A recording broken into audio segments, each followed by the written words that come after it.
বন্ধুরা, আসসালামু আলাইকুম ওয়া রাহমাতুল্লাহ। অনেকদিন পর ছোট্ট একটা ভিডিও নিয়ে আসলাম আপনাদের মাঝে। সেটা হচ্ছে যে আমরা যারা মসজিদে জামাতে নামাজ আদায় করি, অনেক সময় দেখা যায় যে একটু দেরি হয়ে গেলে আমরা কি করি, মসজিদে গিয়ে দেখি যে ইমাম সাহেব রুকুতে চলে গেছে। তখন আমরা তাড়াহুড়া করে কি করতে চাই, যে রুকুতে গিয়ে জয়েন হতে চাই, যে রুকুটা গিয়ে জয়েন হতে হবে। তো সেক্ষেত্রে আমাদের মাসালাটা কি, এখানে কিন্তু দুইটা তাকবির আছে। এই দাঁড়ায় একটা তাকবির, রুকু যাওয়ার সময় একটা তাকবির, হাত বাঁধবো নাকি ডাইরেক্ট রুকুতে চলে যাব, এরকম একটা মাসলা আছে। যে গুরুত্বপূর্ণ একটা মাসলায় অল্প সময় ভিত্তিক কিছু কথা আপনাদের মধ্যে শেয়ার করব। যারা আমার ভিডিওটি সবসময় দেখেন তারা আমার এই ফেসবুক পেজটি ফলো করে দিবেন, এবং ভিডিওটি যদি ভালো লাগে তাহলে অবশ্যই একটি লাইক, শেয়ার, কমেন্ট করবেন, যাতে করে সামনের দিনগুলো থেকে এরকম হেল্পফুল ভিডিও আপনাদের কাছে নিয়ে আসতে পারি। তো বন্ধুরা, মাসলাটা হচ্ছে যে আমরা কি করি, যখন মসজিদে যাই একটু দেরি হয়ে যাওয়ার কারণে, তো গিয়ে দেখি ইমাম সাহেব রুকুতে চলে গেছেন। তখন আমরা কি করি, যে আমার জামাত শুরু হয়ে গেছে, রুকু চলে যাবে, তাড়াহুড়ো করে অজু করি, দৌড়ে গিয়ে মসজিদে জামাতে শরিক হতে হয়, এই রুকুতে শরিক হতে চেষ্টা করি। এটা কাজটা ঠিক না। হুজুর পাক সাল্লাল্লাহু আলাইহি ওয়াসাল্লাম তার হাদিসে বলছে যে তোমরা যখন জামাতে শরিক হবে, ধীরস্থিরভাবে যাবে, ধীরস্থিরভাবে হেঁটে হেঁটে গিয়ে জামাতে শরিক হবে, এবং যতটুকু এই সালাত পাও ততটুকু আদায় করবে, বাকিগুলা এই নামাজের পরে ওগুলা পরিপূর্ণ করবে। এটা হচ্ছে আমাদের হাদিস।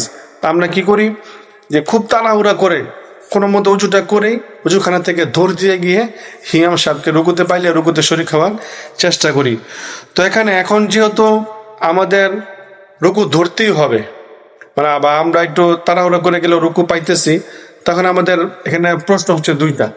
একটা হচ্ছে তাকবীরে তাহরিমা বলা, রুকু চারায় কিন্তু তাকবীর তাহরিমা, যেটা দাঁড়ায় বলতে হয় আল্লাহু আকবার, সেটাকে বলে তাকবীর তাহরিমা, এটা একটা আছে।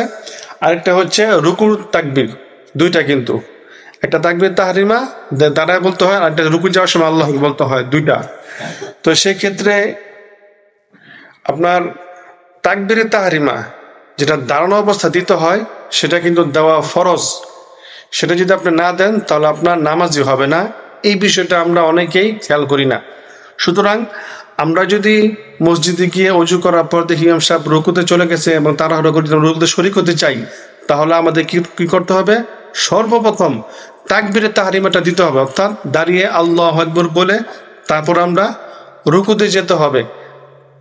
আমরা অনেকেই করি কিনা, যে যখন গিয়ে দেখি ইমাম সাহেব মসজিদে রুকুতে চলে গেছে, তখন আমরা কি করি, এই তাকবীরে তার যেটা আল্লাহু আকবার বলতে বলতে রুকুতে যাই।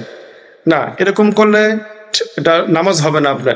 আপনার রুকুতে যাওয়ার আগেই আপনার তাকবীর তাহরিমা আল্লাহু আকবার বলে রুকুতে যাইতে হবে। এখন আপনি হাত বাঁধেন বা না বাঁধেন, এটা কোনো নামাজের সমস্যা হবে না।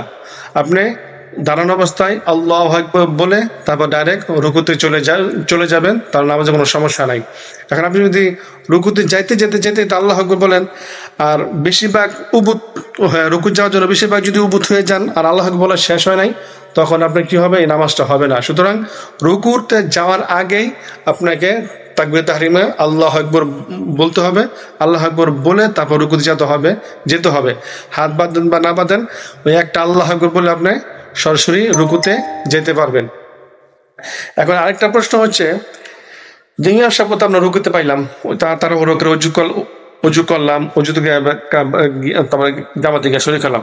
এখন ইমাম সাহেবকে কতটুকু রুকুতে পাইলে আমরা ওই রাকাতটা পুরাপুরি পাইলাম? এখন রুকুতে গিয়ে শরীক হইলাম, শরীক হওয়ার সাথে সাথে ইমাম সাহেব আল্লাহু আকবার উঠে গেল। এখন আমার মনে সন্দেহ হয়ে গেল যে আমি মাত্র রুকুতে গিয়ে শরীক হইলাম আর ইমাম সাহেব আল্লাহু আকবার উঠে গেল, মানে এই রাকাতটা কি আমি পেলাম কি পেলাম না। এখানে মাসলা হচ্ছে, আপনি যখন ইমাম সাহেব যখন রুকুতে যাইব, আপনার তো যখন রুকুতে ইমাম সাহেবের সাথে গিয়ে শরীক হইবেন, তখন আপনি যখন একবার সুন্দরভাবে আস্তে ধীরস্থিরভাবে সুবহানা রব্বিয়াল আজিম, এই যে রুকুর যে তাসবিহটা আছে 3 বার পড়ি, অনেকে 5 বার পড়ি, কিন্তু এটা যদি আমরা ধীরস্থিরভাবে একবার পড়তে পারি, মানে একবার পড়ার পর ইমাম সাহেব আল্লাহু আকবার রুকু থেকে উঠছে, তাহলে আমরা সেই রাকাতটা পাইলাম। মানে মোটামুটি একবার ধীরস্থিরভাবে ওই রুকু তাসবিহটা পড়তে পারলেই পড়ার পর ইমাম সাহেব যদি ওঠে তাহলে আমরা সেই রাকাতটা পাইলাম। তো বন্ধুরা, ভিডিওটি যদি আপনাদের কাছে ভালো লাগে তাহলে অবশ্যই ভিডিওটি শেয়ার করে দিবেন, যাতে অন্যদের শুনে কিছুটা হলেও উপকৃত হয়। আসসালামু আলাইকুম ওয়া রাহমাতুল্লাহ।